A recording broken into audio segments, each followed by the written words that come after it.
Facebook has over 950 million monthly active users around the globe. And nearly 550 million of those use our desktop products. But that's not the most interesting stat for me. The thing that I find really interesting is that our mobile users get twice the engagement. And when you think about it, this makes a lot of sense. Facebook is an inherently social platform, and your mobile phone is an inherently social device. You keep it with you all the time. It's the thing that you use to contact your friends, your family, and your loved ones. You take it with you wherever you go. But this causes problems, too, for app developers. Primarily, users use their mobile phones wherever they are. Commuting to work, on a busy train, walking down the street. They're distracted. We all know about designing for a small screen. But the interaction is more complex than that. And I think the two biggest problems facing mobile app developers today is driving users to your product, but then more importantly, getting them signed in with the minimum amount of friction. This is Vidi, an iPhone app. And this is how you sign into Vidi when you reach it for the first time.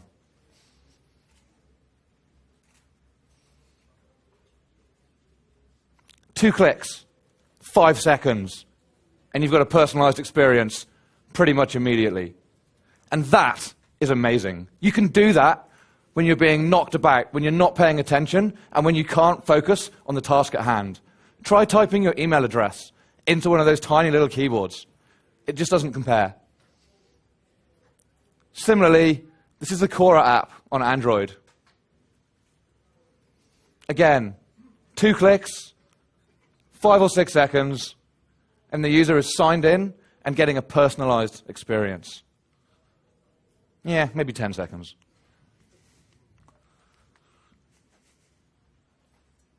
All right, you get the idea. Simon mentioned this earlier. Facebook is about distribution.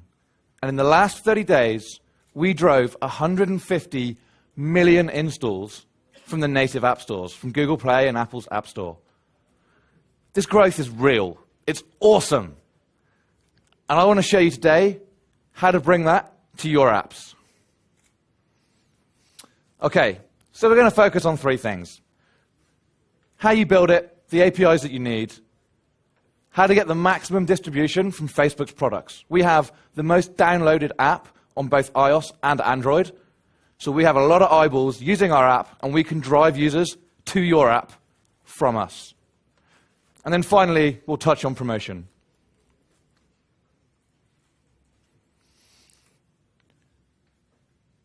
The Facebook SDK, the Facebook APIs, the Graph API, is available as simple HTTP. Again, we've been through this. And we have the 4 SDKs, PHP, JavaScript, Android, and iOS. So I'm going to be focusing on Android and iOS today and show you it's incredibly simple to get up and running with these SDKs. I'm going to be using the Social Cafe demo app that we saw earlier. And again, all the code is available on GitHub under GitHub/Facebook and GitHub/FB samples. Okay, so if we can dive into the demo laptop, please. Oh, that was quick. Well done. All right.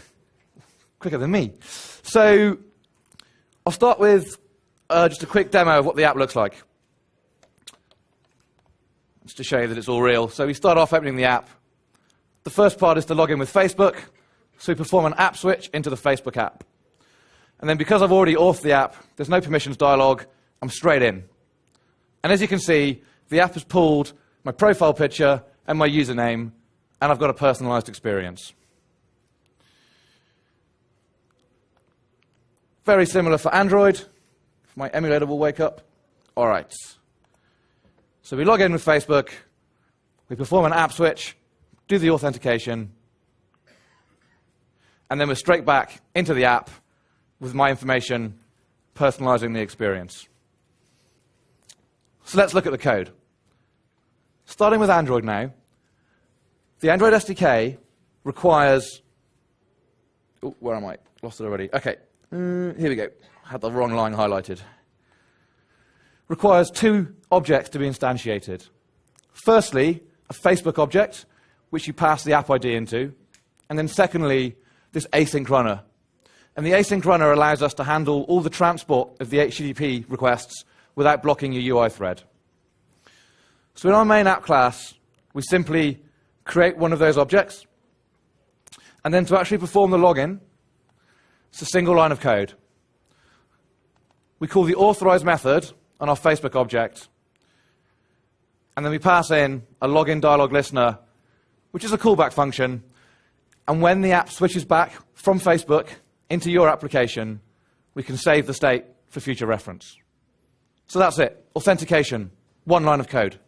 Really very simple. What about reading from the Graph API? As I said before, we use this async runner object, and we simply call its request method.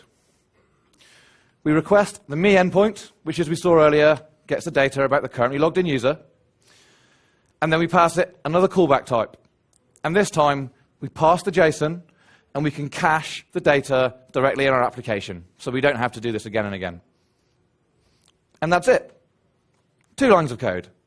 And we can personalize the experience for the user. Couldn't be any simpler. Okay, let's jump to Xcode. The iOS SDK is a little different. So we import the header directly into our app delegate. And then we use a couple of static classes to handle most of the work for us. So for authentication, we have an FB session object.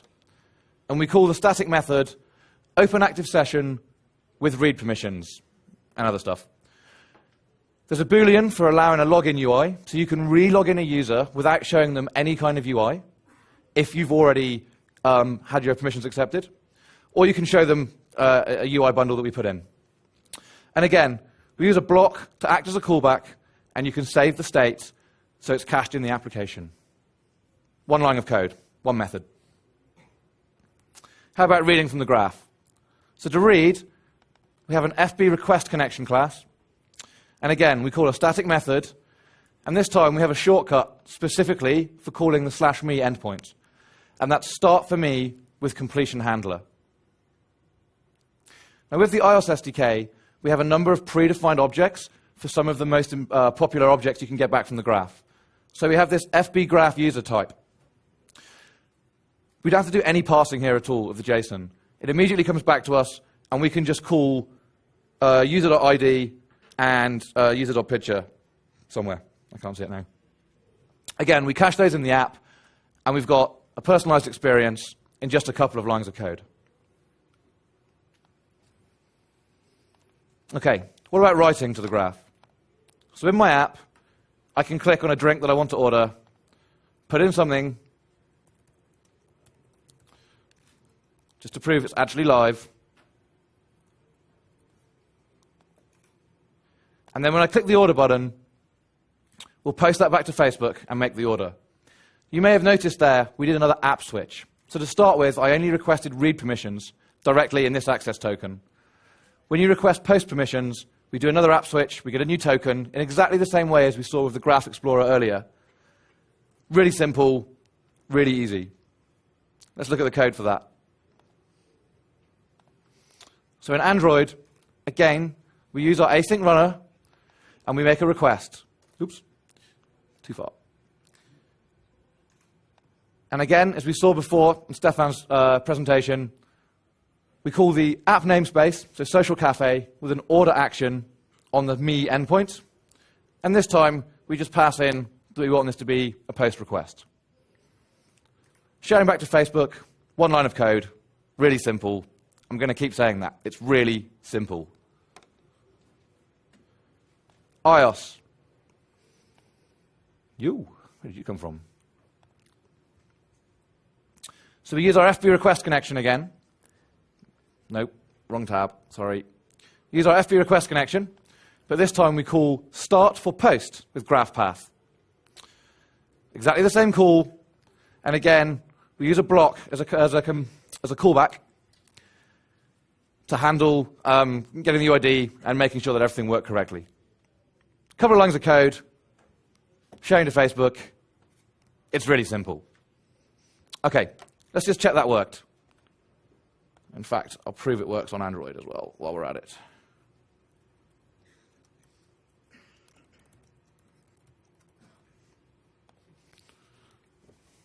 OK.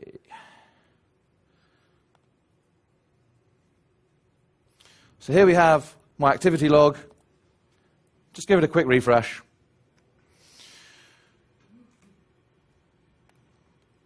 And we can use the permalinks here to open the stories. And there we go. Easy. And as we saw before, users who are not on mobile will see this activity, and if they're on desktop, they can click through, and in this case, order a coffee themselves. But this is a mobile talk. So how can we make this better for mobile?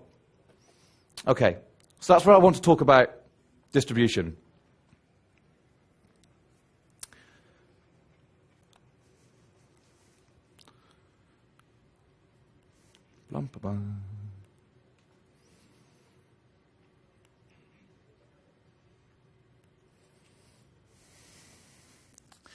So I said before, distribution for developers is actually really quite hard. The native app stores on iOS and Google Play do a really good job of featuring the best apps, but they can't feature everybody. And that's OK. Think about how you installed most of the apps on your phone. You probably had a friend tell you how great that app is, and then you go and search for it in the App Store by typing in the name manually. Well, at Facebook, we think you can do better than that. So we've built a bunch of tools for getting you this distribution at scale. And I'm going to demonstrate just a few ways we can do that here. If we can jump back to the demo laptop, sorry. Thank you. OK, so I used the iOS app because the simulator is a little quicker than the Android emulator. But both of these, or all of these, work in exactly the same way on Android. OK, so the first thing we can do is search in the left-hand nav. And when a user clicks it, we'll app switch straight to your native app. Easy. Additionally, and I won't show this end to end, but users can access the App Center directly from their mobile device. Somewhere there. Ooh. And again, if we find your app in the App Center, we'll push you straight through to your native app.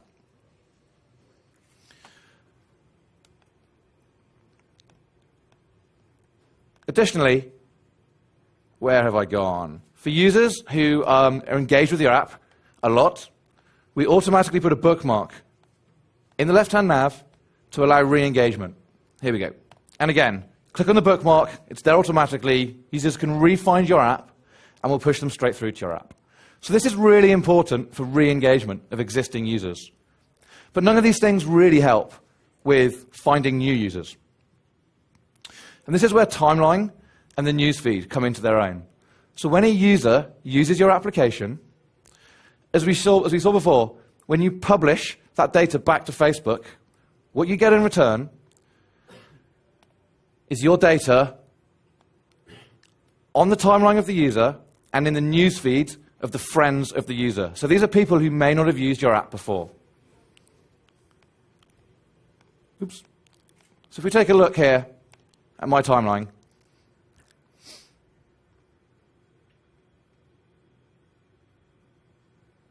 here I am, playing Conkers. It's a lot of fun. All right, and here you can see that 3 minutes ago, I ordered a cafe latte on the social cafe. If we click on that link, you can see I've been taken to the mobile web version of the application within the Facebook app. And that's pretty cool. But it could be better, because we know we've got a native app. We know we've got a native app. How do we drive the users directly to that app? Well, it turns out, as per usual, it's really very easy. All right, so here I am in the developer settings for my application. And you can see here we have this item called deep linking, and it's currently disabled. So I'm just going to enable that now for both iOS and Android. Save my changes.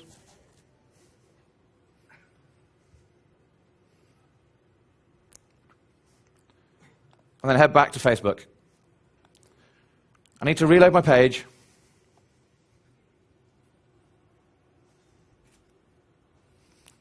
Come on, internet. All right. And this time, when I click on the cafe latte, I missed.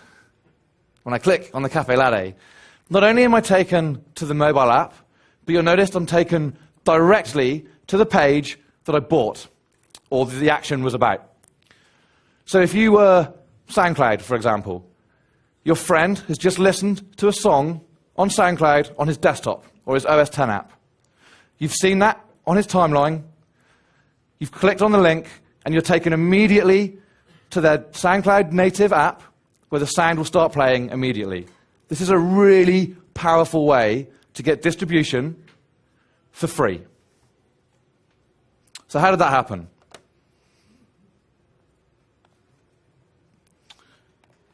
In Android, we use an intent when Facebook wants to open another app.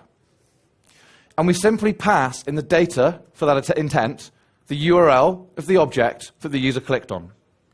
So you, as a developer, can simply pull out that target and then navigate to the correct screen in whatever way suits your application. So in this case, we have a splash, an order activity, which disappeared. Here we go. And that will open the order directly. Similarly for iOS, when the Facebook app opens your application, it makes a call to this method. Sorry about this, my screen is smaller this time round. I haven't got as much code on the screen. Okay, here we go. Application, open URL. And we pass in, or a URL is passed in, which opens your application. And one of the parameters for that URL will be called target_URL. So you simply pass that back out, and that will contain the URL of the object that the user clicked on. And again, you can open whichever UI view controller represents that object. And it's that simple. Again, a couple of lines of code, and you've got native deep linking in your application. Okay, back to the slides, please. And as I said before, all of this is available online on GitHub, so you can check it out for yourself. And I've gone through it fairly quickly today, but it's really straightforward, and if you get your hands on the code, I think you'll realize just how simple it is. Okay, so the final part of getting yourself the best possible growth is promotion. For every application that's integrated with Facebook, we have application insights. App insights allow you to measure the quality of your application by looking at key metrics, usage and performance, and a wealth of analytics on Open Graph sharing, demographic breakdowns, and user growth. If you haven't seen this before, I strongly encourage you to check it out for your application, because it's awesome. There's loads and loads of really good data that can help you figure out where best to target for maximum impact. And as Simon mentioned before, we provide sponsored stories. Every time you publish a story back to Facebook, that story goes in the newsfeed, and we show it to a certain percentage of your friends. You can choose to boost the number of friends that see that story, and that'll help you accelerate your growth curve. Okay, so a pretty quick one from me today. What I wanted to say, and the main point I wanted to get across, is that using the Android and iOS SDKs is really simple. We provide some really powerful distribution methods for getting new users and for keeping existing users engaged. And we drive 150 million installs from the native app stores every single month. Thank you.